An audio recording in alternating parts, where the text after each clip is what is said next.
This past Wednesday was Back to the Future Day, October 21st, 2015. Today I'm going to take a look at what things were like back in the original 1985 that Marty and Doc left compared to the actual future we have today in 2015. Popular toys in 1985? Pound Puppies, the Bubble Mower, She-Ra, which was an action figure and was the female equivalent to He-Man, and Teddy Ruxpin, an animatronic talking bear with a tape cassette player in its back. Toys in 2015? Marvel action figures, Barbie dolls, anything Lego, and any kind of video game. Popular snack foods of 1985. Shark Bites fruit snacks, and the Bill Cosby endorsed Jell-O pudding pops. Popular snack foods of 2015. Energy drinks and Crave cereal. So since Back to the Future is a film, let's talk about what would have been in the theaters back in 1985, the day that Marty and Doc left. And a lot of the films in the theaters didn't withstand the test of time too well, except for maybe one, and that's the movie Commando, an action film starring Arnold Schwarzenegger. It was released earlier in the month, but chances are it would still have been playing in theaters the night that they left. Commando is a crazy action movie, and it's filled with a lot of gunfights and things like that. But look in the description below and click on the link, and there is one of the most amazing scenes of the movie. Another interesting consideration is if there were any kind of delays and Marty and Doc left later, in the following months, films like Rocky IV, Spies Like Us, Nightmare on Elm Street 2, and Clue were released. The big box office movie for October 21st, 2015 is The Martian starring Matt Damon. But also specially released on this day is Back in Time, a documentary about the making of Back to the Future and the fan culture that's risen behind it. Check out the link and the trailer on YouTube. Well worth watching, especially considering there's a part in the trailer where the filmmakers discussed that they were offered $75,000 to make the time travel car a Mustang instead of a Delorean, and they refused. Let's talk some popular books of 1985. During that week, the number 3 spot for fiction on the New York Times bestseller list was Contact by Carl Sagan, and for nonfiction, John DeLorean and Ted Schwartz wrote a biography on DeLorean's life. Yes, DeLorean, as in the car used in the movie. John DeLorean was a major auto manufacturer that was turned born-again Christian after he was arrested for major drug trafficking. Yeah, quite a story behind the DeLorean car. Right now, October 21st, 2015, the number 1 book fiction, according to the New York Times, is The Martian by Andy Weir, which is the same as the movie that's currently in the number 1 spot. If we look at nonfiction, though, it's a book called Killing Reagan by Bill O'Reilly and Martin Dugard. Now this is interesting because if we look, the book is about an assassination attempt on Reagan. Who was the president? October 21st, 1985? Ronald Reagan.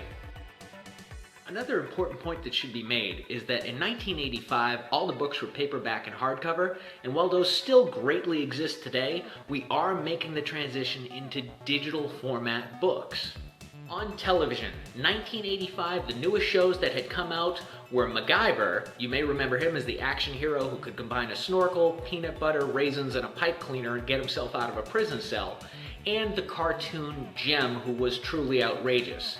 If we look at the new television shows for 2015, we have The Late Show with Stephen Colbert and another show known as Master of None. Since we're talking about televisions, think about the televisions in 1985. They were a lot bulkier than the ones we have today. And if we look at them, you would have a lot of trouble trying to mount them on your wall. If you wanted to record your favorite television show, you would need a VCR, a video cassette recorder, and also you'd need a blank tape or you couldn't record the show you wanted to watch. And these VCRs were also notorious for trying to program. They gave a lot of people difficulties and often just blinked 12 o'clock the whole time.